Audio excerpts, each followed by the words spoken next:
मी इष्टदेवता सात शपथ घेतो की मी समाजासाठी निस्वार्थ सेवा कोणताही भेदाभेद न करता नेहमी सहकार्याची भूमिका ठेवून सतत कार्यरत राहील। जय लेवा। असतात म्हणजे मुलं पण मुलाचं लग्न असेल मुलीचं काही असेल तर पहिल्यांदा वडिलांना सांगायच्या आधी अजून मुलं पण आईला सांगतात आणि आईला ज्या गोष्टी माहिती असतात त्या वडिलांना पण माहिती नसतात। त्यामुळे इथे महिला जर असली तर आपण आणखी जास्त जवळीक पण निर्माण होते। महिला असतात महिलांना प्राधान्य द्या। पालक प्रबोधन आपल्याला महत्वाचं आहे, ते रचनात्मकपणे व्हायला पाहिजे। मी मागे आमच्या हायस्कूलमध्ये पालक बरेच वेळा अजिबात येत नाही, कोणी येत नाही।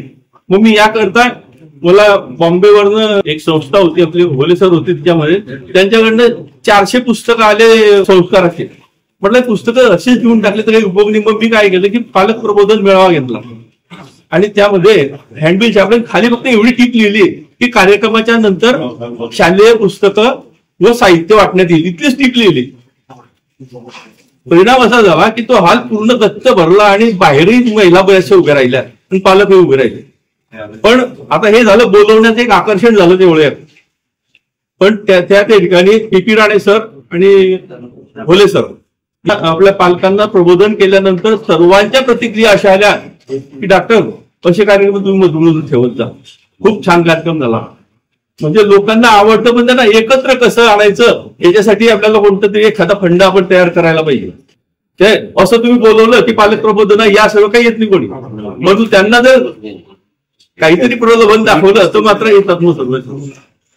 तर अशा पद्धतीने जर आपण कार्य केलं तर हे रचनात्मक कार्य होईल। बाकी आपण नुसतं लोकांना प्रबोधन करून काही ते लोकांमध्ये बदल होत नाही, काही याच पद्धतीने झाला तर